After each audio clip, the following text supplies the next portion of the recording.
Disclaimer: આ વાર્તા સંપૂર્ણપણે કાલ્પનિક છે. તેનો ઉદ્દેશ્ય માત્ર મનોરંજનનો છે. આ વાર્તાના તમામ પાત્રો અને ઘટનાઓ કાલ્પનિક છે જેને વાસ્તવિકતા, સંગીત સાથે કોઈ લેવાદેવા નથી. હેલો મિત્રો, મારું નામ આર્યન છે. મારી ઉંમર 24 વર્ષ છે. સંગીત અને હું એક પ્રાઇવેટ કંપનીમાં જોબ કરું છું. દેખાવમાં હું ઘણું ફિટ છું કારણ કે મને જીમ જવાનો શોખ છે. મારી લાઈફમાં બધું બરાબર ચાલી રહ્યું હતું સિવાય કે મારી લવ લાઈફ.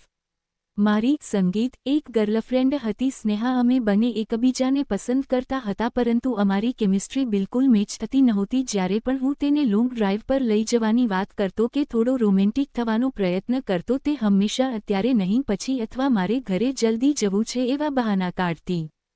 હું અંદર ને અંદર મૂંઝાતો રહેતો. એક યુવાન છોકરાના અરમાનો પર જાણે તેણે તાળું મારી દીધું હતું. હું જે બિલ્ડિંગમાં રહું છું ત્યાં મારા ફ્લેટની બરાબર સામેના ફ્લેટમાં એક આંટી રહે છે. તેમનું નામ સુનીતા છે. સંગીત: સુનીતા આંટીની ઉંમર આશરે 40-42 વર્ષ હશે, પરંતુ તેમને જોઈને કોઈ તેમની ઉંમરનો અંદાજો લગાવી શકે નહીં. તે પોતાની જાતને ખૂબ જ મેન્ટેન રાખે છે. યોગા અને વોકને કારણે તેમનું ફિગર આજે પણ કોઈ 25 વર્ષની છોકરીને માત આપી શકે તેવું છે. તેમનો રંગ ઘઉં વર્ણનો છે અને તેમની મોટી મોટી આંખો કોઈને પણ ઘેલું કરી શકે છે. સંગીત: સુનીતા આંટીના પતિ મર્ચન્ટ નેવીમાં હતા. આ કારણે તેઓ વર્ષમાં 8-9 મહિના ઘરની બહાર જ રહેતા. આંટી ઘરે અવારનવાર એકલા રહેતા. સંગીત: તેમના બાળકો હોસ્ટેલમાં ભણતા હતા. અવારનવાર જ્યારે હું સાંજે ઓફિસથી આવતો ત્યારે જોતો કે આંટી પોતાની બાલ્કનીમાં ઊભા રહીને બહાર શૂન્ય નજરે જોઈ રહ્યા રહેતા. તેમની એ ઉદાસી મને અવારનવાર મારી ઉદાસી જેવી જ લાગતી હતી. અમે બંને પોતાની લાઈફમાં કોઈ વસ્તુની કમી અનુભવી રહ્યા હતા.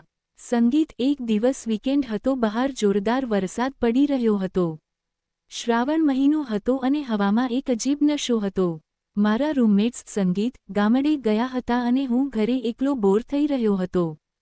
ત્યારે જ મારા દરવાજાની ઘંટડી વાગી. મેં દરવાજો ખોલ્યો તો સામે સુનીતા આંટી ઊભા હતા.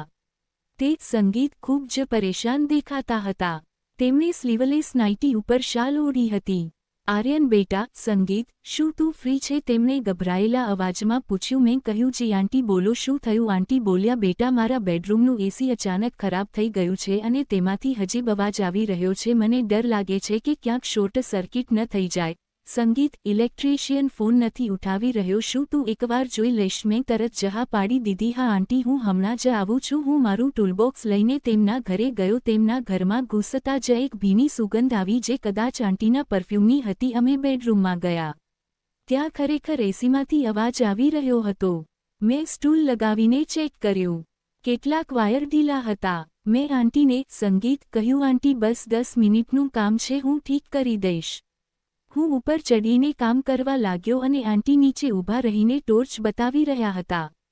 કામ કરતા કરતા મારી નજર જ્યારે નીચે ગઈ, સંગીત, તો જોયું કે આંટીની શાલ થોડી સરકી ગઈ હતી. તેની છાતી મને સ્પષ્ટ દેખાઈ રહી હતી. તે ખરેખર સંગીત ખૂબ જ સુંદર લાગી રહ્યા હતા. મારા દિલના ધબકારા વધી ગયા.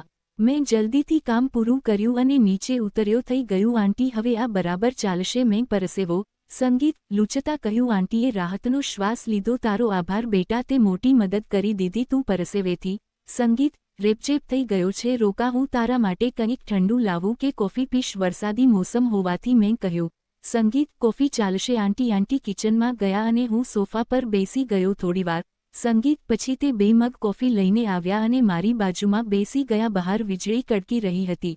સંગીત: અમે વાતો શરૂઆતમાં તો આડી અવળી વાતો થઈ, પણ પછી આંટીએ પર્સનલ સવાલ પૂછી લીધો. સંગીત: અને જણાવ આર્યન, તારી ગર્લફ્રેન્ડ કેવી છે? લગ્ન ક્યારે કરે છે? આંટીએ સ્મિત સંગીત સાથે પૂછ્યું. મારો ચહેરો ઉતરી ગયો. મેં કોફીનો ઘૂંટડો ભર્યો અને કહ્યું. સંગીત: આંટી, લગ્ન તો દૂરની વાત છે, અમારી ગાડી જ સ્ટાર્ટ નથી થઈ રહી. આંટી હસી પડ્યા. કેમ, પેટ્રોલ ખતમ થઈ? સંગીત: ગયું છે.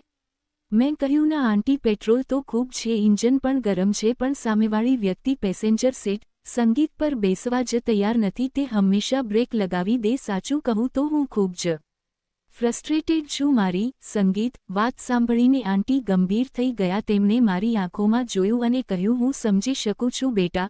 સંગીત એકલતાનું દર્દ શું હોય મારાથી વધુ કોણ જાણે મેં હિંમત કરીને પૂછ્યું કેમ આંટી અંકલ તો આવતા રહે છે ને આંટીએ ઊંડો શ્વાસ છોડ્યો સંગીત અને ઉદાસ થઈને બોલ્યા બેટા તે વર્ષમાં એકવાર આવે છે 2 મહિના રહે છે પણ તેમાં પણ તે પોતાના મિત્રો અને સંબંધીઓમાં વ્યસ્ત રહે છે એક સ્ત્રીને ફક્ત સંગીત ઘર અને પૈસા નથી જોઈતા હોતા તેને સમય અને પ્રેમ પણ જોઈએ છે મારી સંગીત ગાડી તો વર્ષોથી ગેરાજમાં પડી કાટ ખાઈ રહી છે ન કોઈ ડ્રાઈવર છે ન કોઈ સફર સંગીત આ સાંભળીને હું સ્તબ્ધ થઈ ગયો મને અહેસાસ થયો કે આંટી પણ મારી જેમ જ તરસ્યા છે માહોલમાં એક અજીબ સંગીત શાંતિ છવાઈ ગઈ મેં મારો હાથ ધીરેથી આંટીના હાથ પર મૂકી દીધો આંટી જો ડ્રાઈવર સારો હોય સંગીત તું જૂની ગાડી પણ રફતાર પકડી શકે છે મેં ખૂબ જ ધીમેથી પણ અર્થપૂર્ણ રીતે કહ્યું ટેસ્ટ ડ્રાઈવ સંગીત આંટીએ પોતાનો હાથ હટાવ્યો નહીં તેમણે મારી તરફ જોયું તેમની આંખોમાં એક સવાલ અને એક આશા હતી પણ બેટા તું તો નવી ગાડીઓનો શોખીન હોઈશ ને જૂની વિન્ટેજ કાર તને પસંદ આવશે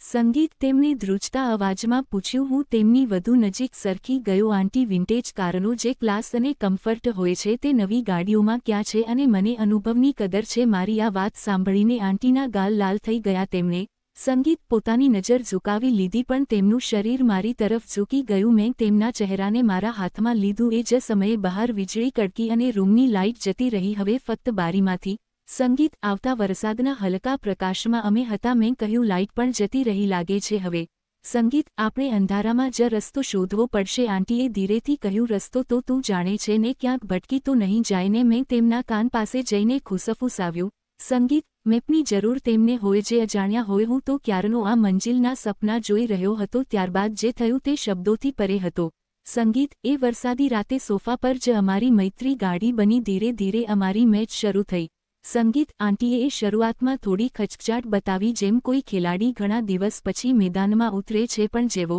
સંગીત મેં પ્રેમ વરસાવ્યો આંટી પણ ખીલી ઉઠ્યા મને અહેસાસ થયો કે આંટી બિલકુલ સાચું કહી રહ્યા સંગીત હતા તેમની ગાડી બસ એક સારા ડ્રાઈવરની રાહ જોઈ રહી હતી વર્ષોથી જમા થયેલી તેમની તરસ અને મારું અધૂરાપણું બંને એક સાથે સંગીત મળી ગયા તેમને મને પ્રેમ કરતા શીખવાડ્યું અને મેં તેમને એ અહેસાસ આપવાનું શીખવાડ્યું કે તે આજે સંગીત પણ કેટલી યુવાન અને આકર્ષક છે આ તુફાની ઇનિંગની મેચ બહુ જ લાંબી ચાલી પહેલા અમે સોફા પર શરૂઆત કરી મેં તેના સંગીત ખૂબ વખાણ કર્યા જેથી તેનો આત્મવિશ્વાસ વધી ગયો તે વારંવાર કહી રહી હતી કે આર્યન મને આદત નથી પણ થોડીવાર પછી તે જ કહી રહી સંગીત હતી રોકીશ નહીં પૂરું જવા દે સ્નેહા સાથે જે હું કરી શક્યો નહોતો તે બધું સુનીતા આંટીએ મને એક જ રાતમાં શીખવાડી દીધું તેના અનુભવ આગળ હું નતમસ્તક હતો સંગીત વરસાદ બહાર પણ હતો અને અંદર પ્રેમનો વરસાદ વરસી રહ્યો હતો જ્યારે અમે થાકીને એકબીજાની સંગીત બાહોમાં સૂતા રહ્યા ત્યારે આંટીએ મારા માથા પર ચુંબન કર્યું અને સ્માઇલ આપતા બોલ્યા તે તો સાચે જ મારી વિન્ટેજ કારની સર્વિસિંગ કરી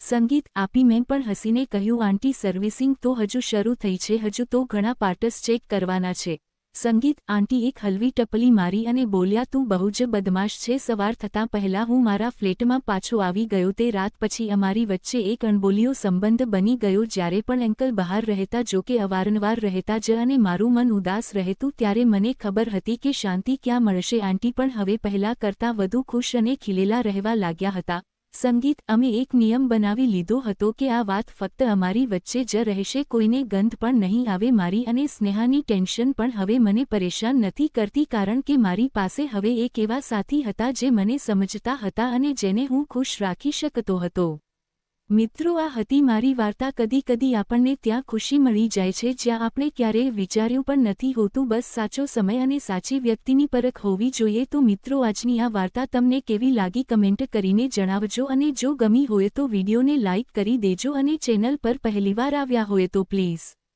ચેનલને સબસ્ક્રાઇબ કરી લેજો ફરી મળીશું એક નવી રસપ્રદ વાર્તા સાથે ત્યાં સુધી બાય બાય ભાઈ